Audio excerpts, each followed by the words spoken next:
very much, Your Excellencies, dear participants. Please be seated.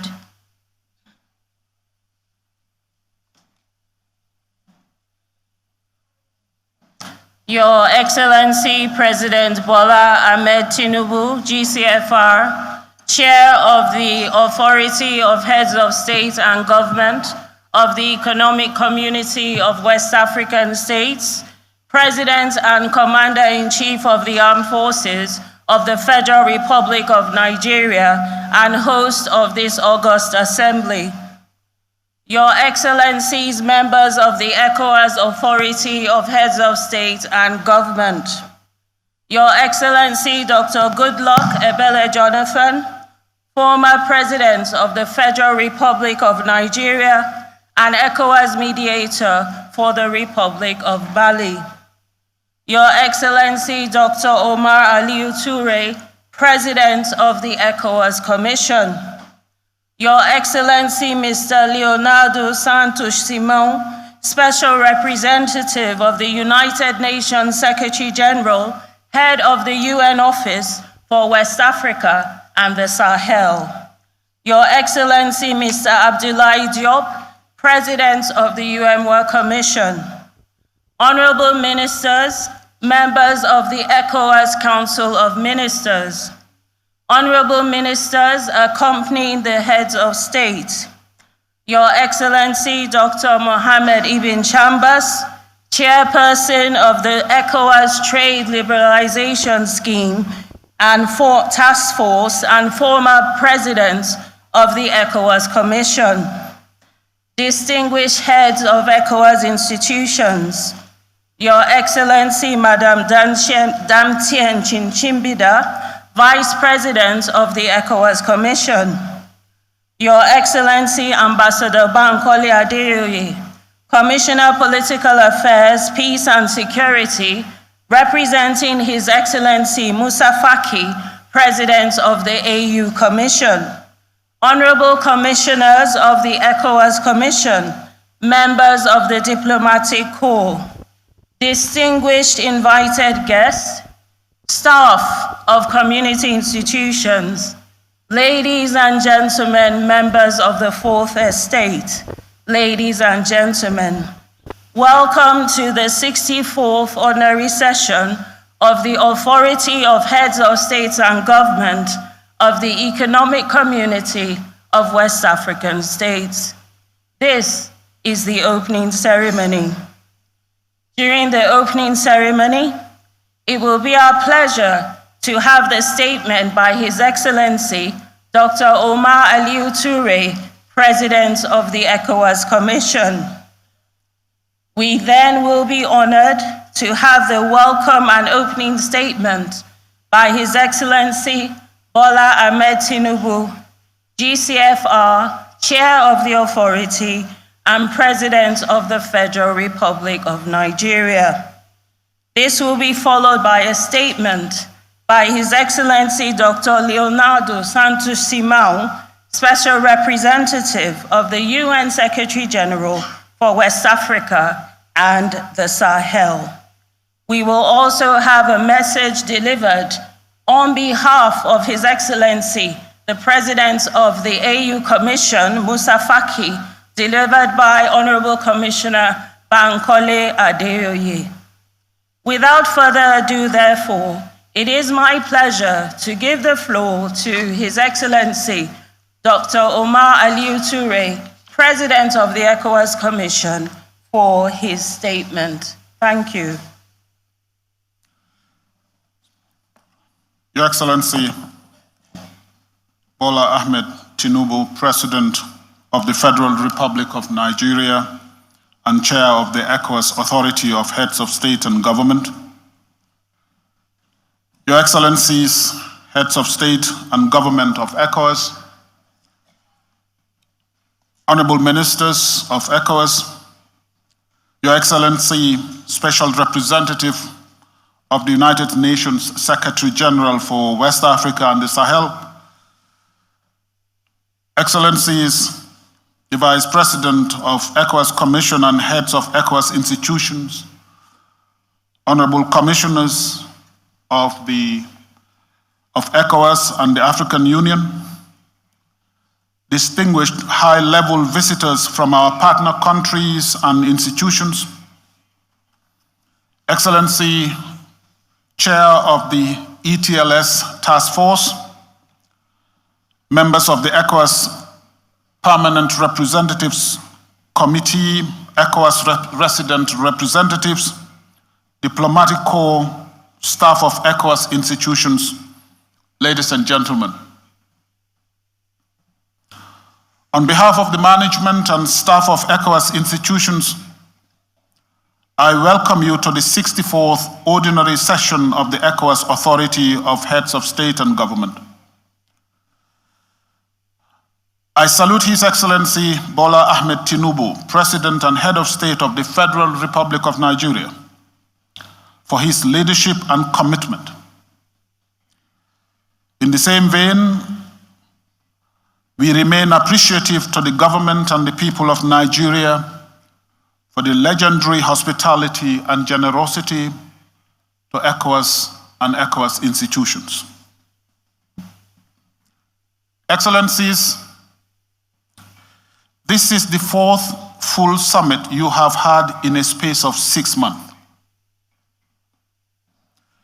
If the frequency of the summits point to challenges in the region, it is also indicative of your resilience and commitment to rise up to those challenges as leaders who remain faithful to the service of our people. Excellencies, distinguished guests, in the last few days, the Mediation and Security Council and the Council of Ministers met to deliberate on several issues concerning the community. The reports of these sessions show the formidable nature of the challenges the region faces, but they also show hope. That hope is epitomized by sound socio-economic policies that you, our leaders, have put in place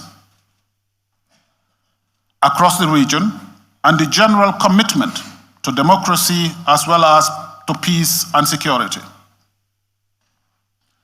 The peaceful elections that ECOWAS has supported in Nigeria, Guinea-Bissau, Sierra Leone, and Liberia are to be situated in this context.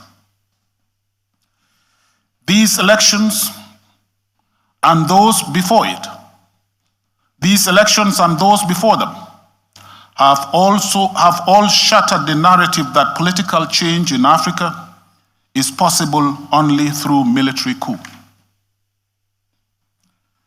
In this regard, Excellencies, allow me to reiterate our congratulations to the people and the government of Liberia for the peaceful conduct of the 2023 presidential and legislative elections. Indeed, ECOWAS congratulates Ambassador Joseph Boakai on his election as president of Liberia. But more specifically, ECOWAS salutes President George Weah for his statesmanship and leadership.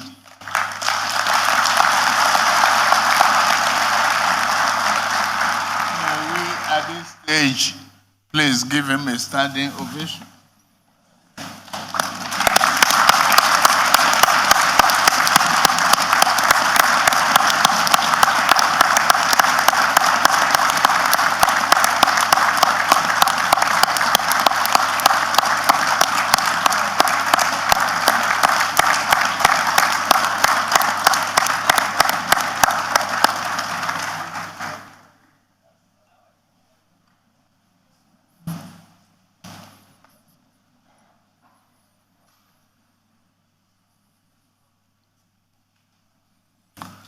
In the same vein, I wish to take this opportunity to pay tribute to President Macky Sall of the Republic of Senegal, who has decided not to run for another term. President Sall's decision not to run for another term and the concession by President Weah, as I have said, all disprove the narrative that political change in Africa is possible only through military coup. In Sierra Leone, we were reassured by the signature of the Agreement for National Unity between the government and the opposition All People's Congress, which ended the political stalemate in that country. Excellencies, these positive developments have been albeit overshadowed by undesirable disturbances in the region.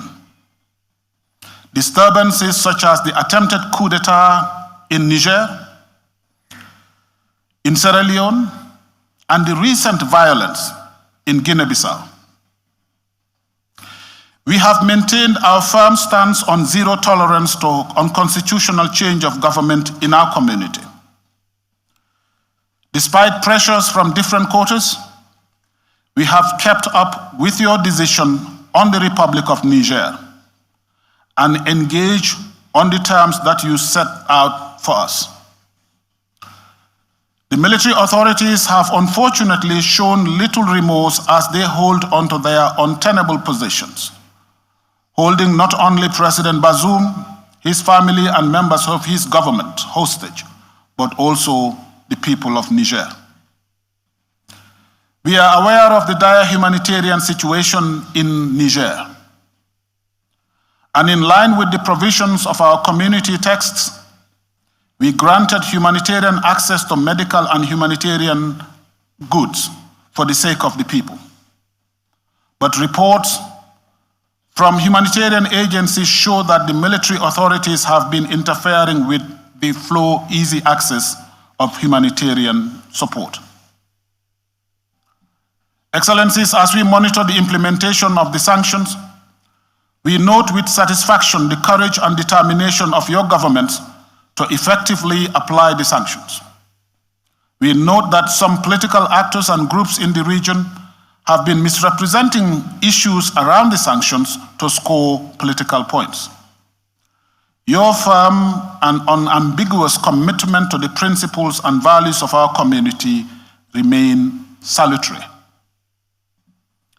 We are also grateful to our partners, the United Nations, the African Union, European Union, the United States, and many financial institutions and others for standing by your decisions on the sanctions and for their support.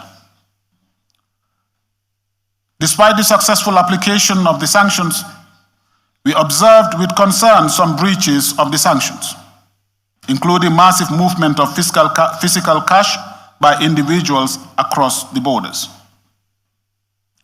Excellencies, regarding the countries under transition, after a moment of progress such as the referendum on a new constitution in Mali, the inauguration of some consultative committees and organs, we have noticed a near pause in the implementation of the agreed transition timetable for some time now. Since the decision of the extraordinary session of the authority in Addis Ababa in February 2023, the transition authorities have united in their stance to cease any collaboration with ECOWAS on the implementation of the agreed timetable. Excellencies, during this session, you will receive full briefing on the political and security situation in the regions, as well as reports and briefings on the economic and monetary integration of our community. Let me acknowledge the continued support of our development partners, with whom in recent times we'd signed several financing agreements, including, for example, the 7 simplified financial agreements with the European Union, covering the areas of trade, migration, energy, and agriculture amounted to 212 million euros. Excellencies, political stability, peace, and security remain critical for our region.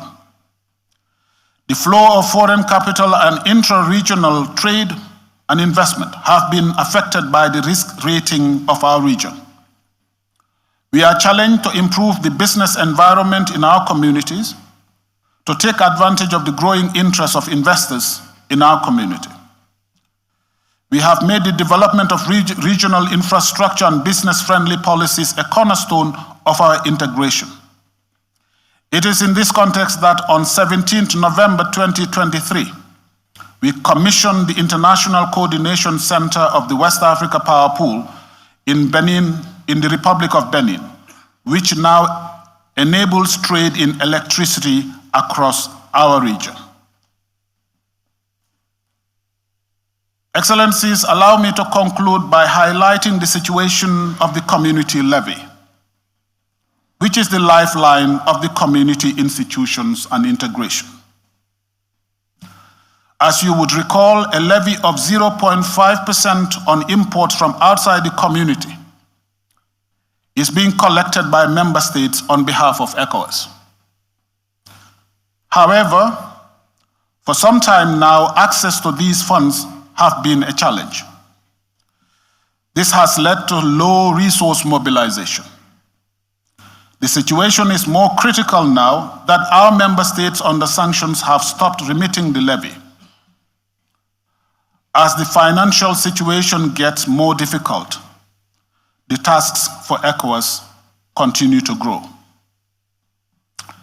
I have been compelled to bring this matter to your attention because we have the community's action plan against terrorism to implement, peacekeeping missions to sustain, vital integration programs to finance, transitions in member states under military rule to support, and various socio-economic and humanitarian problems to tackle.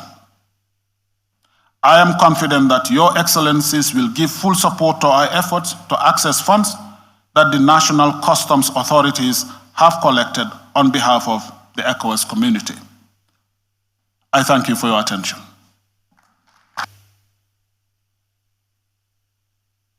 We thank His Excellency Dr. Omar Aliyu Toure, President of the ECOWAS Commission, for his statement. It is now my pleasure and honor to respectfully call on His Excellency Bola Ahmed Tinubu, GCFR, Chair of the ECOWAS Authority of Heads of State and Government, President and Commander-in-Chief of the Federal Republic of Nigeria, to pronounce his welcome and opening statement. Thank you.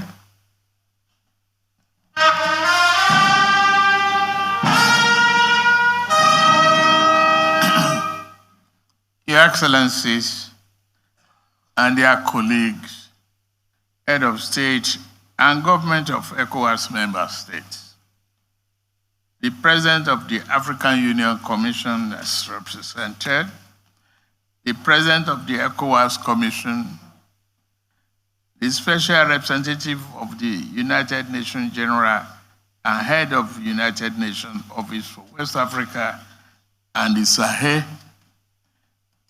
honorable ministers and members of the ECOWAS Council of Ministers, members of diplomatic corps, esteemed head of ECOWAS institutions and commissioners, gentlemen of the press, distinguished ladies and gentlemen. It is another moment of joy for me to welcome you to Abuja on the occasion of the 64th ordinary session of the Authority of Head of State and Government of the Economic Community of West African States, the ECOWAS. This summit is taking place at a very significant moment in our sub-region. Not just in our region alone, but globally.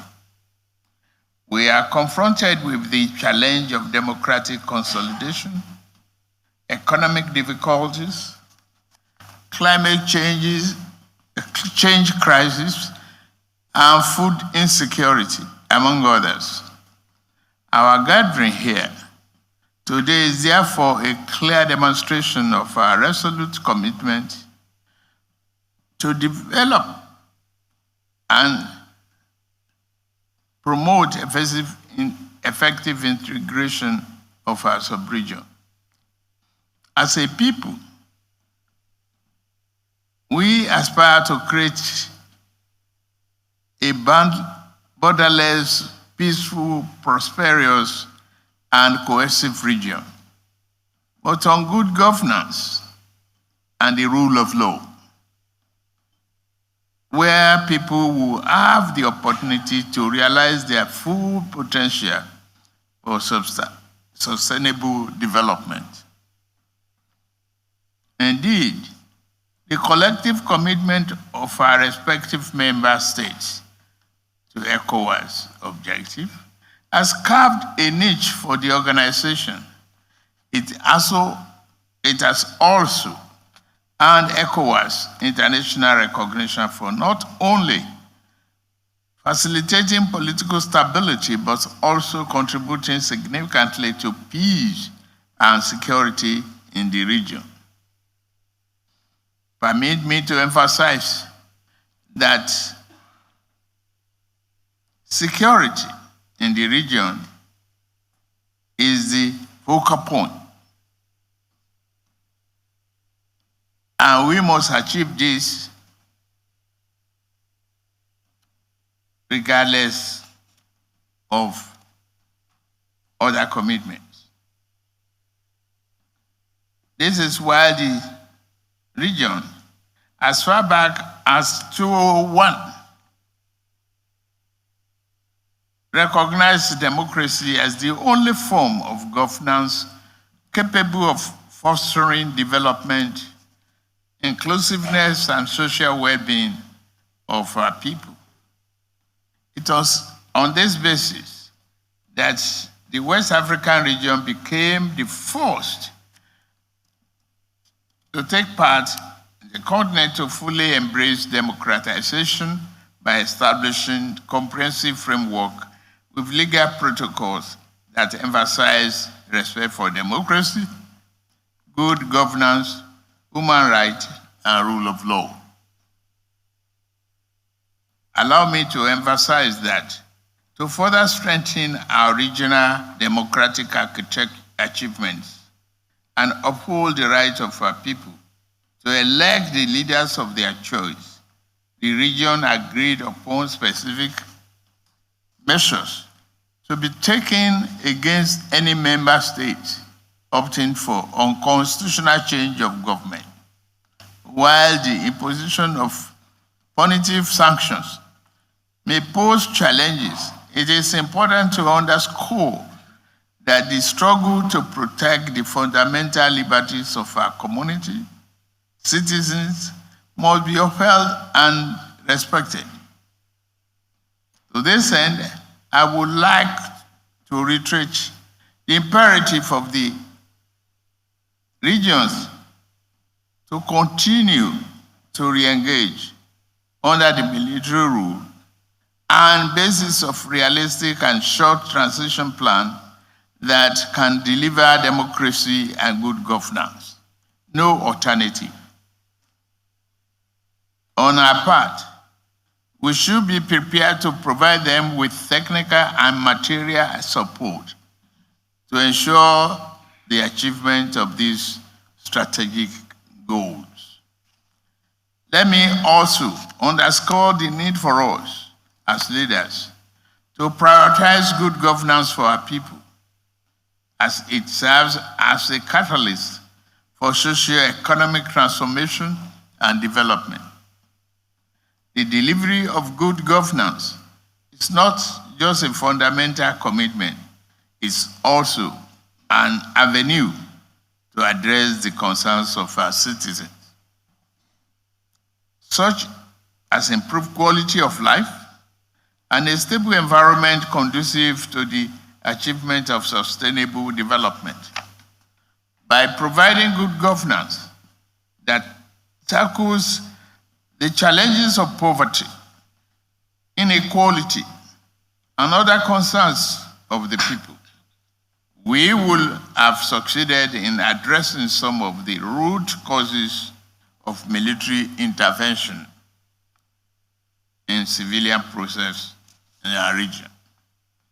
Excellencies, head of states, government, distinguished guests, it is important that we also review some development in our sub-region, including the move by some of our members under military rule to float an alliance of Sahel states. The Phantom pushback alliance appears intended to divert our attention from our mutual belief for democracy and good governance that will impact the life of our people. We refuse to be detracted from pursuing the collective dreams, aspirations, and the noble path of ECOWAS integration as it is laid out in our institutional and legal frameworks. I take this opportunity to also emphasize that despite the numerous challenges facing our region, ECOWAS has achieved significant milestones for the betterment of our community citizens. ECOWAS activities have always been people-oriented with a view to raising the living standard of our people. We have to do that through good governance. ECOWAS Trade Liberalization Scheme, ETLS, we have also witnessed the rapid humanitarian intervention to assist communities affected by armed conflict or natural disasters. In this regard, I wish to call for the increased support in the area of humanitarian assistance through multilateral and bilateral means, as well as through public-spirited individuals, as ECOWAS, as an organization, cannot do this alone. Notwithstanding this notable achievement, a significant portion of our people continue to face the challenge of poverty and widespread unemployment. There is therefore need for us to harness the potential of our rich natural and human resources, diverse agricultural sector, and burgeoning youthful population for the prosperity of our people. Indeed, the collective market of ECOWAS member states represent huge opportunity for trade and investment to unlock the region's full economic potential. Your Excellencies, Head of State and Government, distinguished guests, I would also like to seize this opportunity to commend and extend my heartfelt congratulations to the people of the Republic of Liberia for the successful conduct of the presidential election, widely adjudged to be free, fair, and credible. Let me also commend my brother and colleague, His Excellency George Weah, for his exemplary leadership and conduct throughout the electoral process.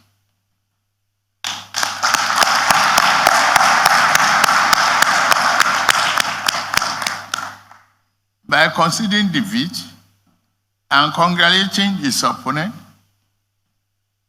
President Weah has left a legacy to be emulated by politicians in our region and beyond.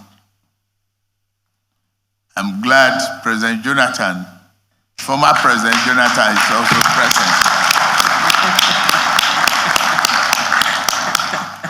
I express gratitude for his significant contribution to the organization and wish him the very best in all future endeavors.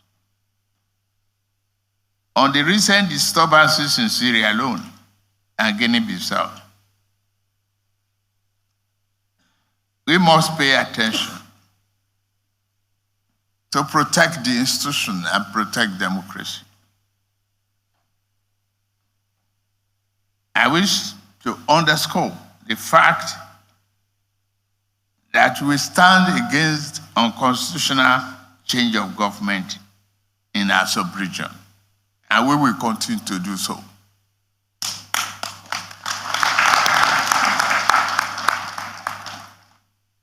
I therefore urge all of us to stand strong and highly committed in the face of any challenge in Sierra Leone and Guinea-Bissau. The message must go down clearly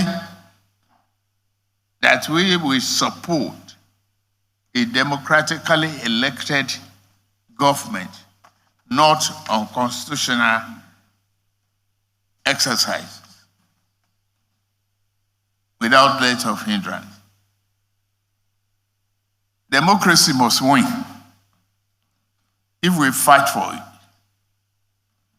And we will definitely fight for democracy. Your Excellencies, during this 64th ordinary session, we will consider, as always, several issues, reports, and memoranda affecting critical areas and agenda of the community. I urge us to carefully consider the issue to be presented to us and make concrete and far-reaching decisions for the benefit of our community.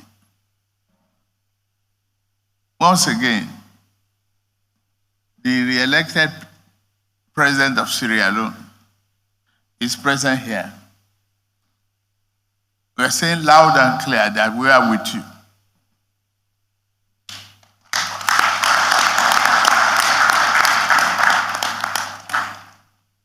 And as I conclude, I thank you all for coming to this summit. I wish all of us a successful and fruitful deliberations, as well as a pleasant stay in Abuja. Enjoy yourself. Thank you.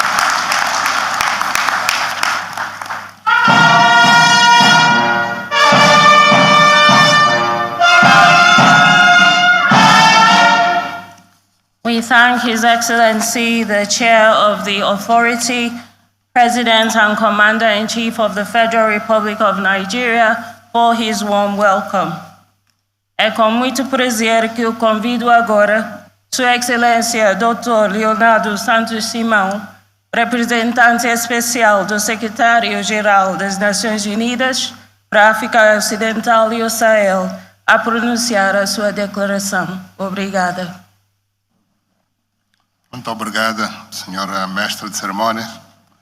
Your Excellency Bola Ahmed Tinubu, President of the Federal Republic of Nigeria and Chairperson of ECOWAS Authority of Heads of State and Government, Excellencies, Heads of State and Government of ECOWAS Member States, Your Excellency Ambassador Bankole, Commissioner for Political Affairs, Peace and Security of the African Union, in representation of the President of the African Union, Your Excellency Omar Aliou Touré, President of ECOWAS Commission, distinguished guests, ladies and gentlemen, I'm honored to take part in this 54th ordinary session of the authorities of heads of state and government of ECOWAS. It is also my pleasure to convey warm greetings from the Secretary General of the United Nations, Mr. Antonio Guterres, who follows developments in the sub-region with great interest. Since your last ordinary session held in Bissau in July, the situation in Niger arguably remains the most concerning political security development, which has impacted peace and security in the Sahel with implications for the entire region. The standoff between the military leaders in Niger and several partners, particularly ECOWAS, have significantly increased the challenges facing the populations of the country. This at a time when MINUSMA is withdrawing from Mali by the end of this month, adding to the volatile security situation in the entire region. The developments also portend an uncertain future for the return of constitutional rule in all countries of our region currently undergoing political transitions. In this very challenging context, the agencies, programs, and funds of the United Nations system have continued to put utmost efforts to deliver to a growing population in need. United Nations country teams on the ground are adjusting to continue to be able to stay and deliver. For example, in Burkina Faso, a United Nations Interim Development Action Plan was developed. However, our colleagues are facing important challenges. Life-saving humanitarian work is increasingly difficult due to shrinking humanitarian space and access challenges. The United Nations are targeting misinformation campaigns which expose our staff to significant risks. All our work is impacted by the current geopolitical and regional tensions.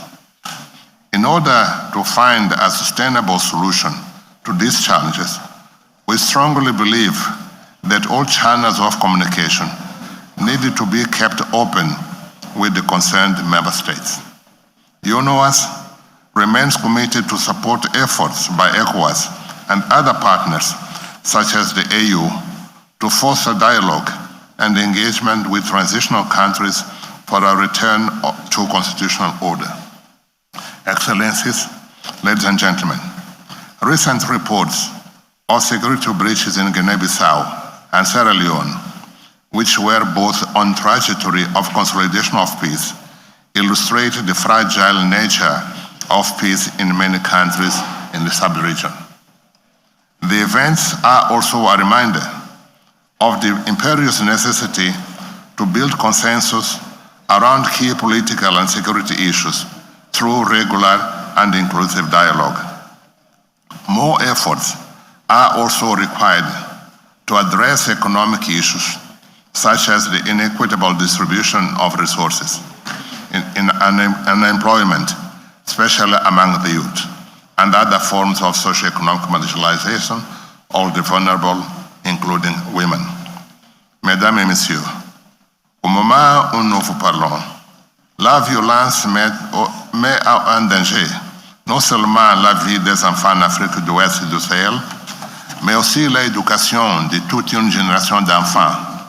Des milliers d'écoles ont été fermées, attaquées par les groupes armés ou utilisées par les forces de défense, perturbant l'éducation des millions de futurs citoyens actifs, des décideurs potentiels, qui se retrouveront sans les capacités nécessaires pour participer de manière productive aux institutions dans leur pays. Il est donc urgent d'agir. Si nous n'investissions pas maintenant dans des écoles sûres, nous devrons investir pour faire face aux conséquences d'une telle nation qui générera encore plus d'instabilité et de conflits. Il est crucial d'introduire des réformes dans l'éducation et la formation professionnelle pour garantir l'adéquation entre les savoirs et les marchés du travail. Les Nations Unies encouragent les efforts en cours dans plusieurs pays pour l'accès équitable à une éducation de qualité. En outre, allouer un budget national à la mise en œuvre des plans d'action nationaux sur les femmes, la paix et la sécurité adoptés par tous les États membres de la CEDEAO est essentiel pour la consolidation de la paix dans la région. Excellencies, ladies and gentlemen, the peaceful conduct of elections in Liberia and the exemplary attitude of the incumbent administration are proof that constitutional transfer of power along constitutional requirements indeed remain the norm in the region. I would like to congratulate President George Weah and the people of Liberia for helping the cause of democracy in such a dignified fashion. Mr. President, the organization of an inclusive, credible, and peaceful process under your leadership and your decision to play by the rules to the very end confirm your status as a democrat and statesman. Excelências, minhas senhoras e meus senhores. Para terminar, desejo a esta Assembleia frutuosas deliberações durante a presente sessão. Aproveito a oportunidade de estarmos no fim do presente ano e permitam-me, excelências, chefe de Estado e de Governo, desejar a todos vós e aos povos da sub-região um Feliz Natal e um próspero Ano Novo de 2024. Muito obrigado pela atenção dispensada.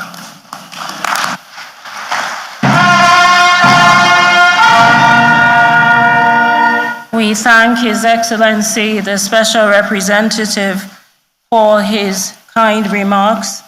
J'ai maintenant le plaisir d'inviter l'honorable Bankole Adeyeye, commissaire aux affaires politiques et à la paix et la sécurité de la Commission de l'Union africaine, à prononcer le message de son Excellence Moussa Faki, président de la Commission de l'Union africaine. Merci. Your Excellency, Bola Ahmed Tinubu, President of the Federal Republic of Nigeria and Chair of the ECOWAS Authority of Heads of State and Government. Excellencies, distinguished ECOWAS Heads of State and Government, Excellency, President of the ECOWAS Commission, the Special Representative of the United Nations Secretary General for West Africa and the Sahel, members of the Diplomatic Corps, ladies and gentlemen. On behalf of His Excellency Moussa Faki Mahamat, Chairperson of the African Union Commission, I'm very pleased to express sincere gratitude to the ECOWAS Commission for inviting your Union to address this important 64th ordinary session of the Authority of ECOWAS Heads of State and Government. The Chairperson of the Commission salutes the strong, bold, and courageous leadership of the Chair of the ECOWAS Authority, His Excellency Bola Ahmed Tinubu, President of the Federal Republic of Nigeria. Excellencies, you will agree with us in the African Union that the entire continent, the governance, peace, and security landscape, including West Africa, is going through a concerning period. The threats are pervasive and precarious, but the resolute determination of your leadership collectively inspires us. The security, the political challenges engulf the 5 regions of the Union. They adversely affect food security, economic fabric, and the climate-related risk. These challenges are beginning to have a bearing, distressingly, on the regional integration agenda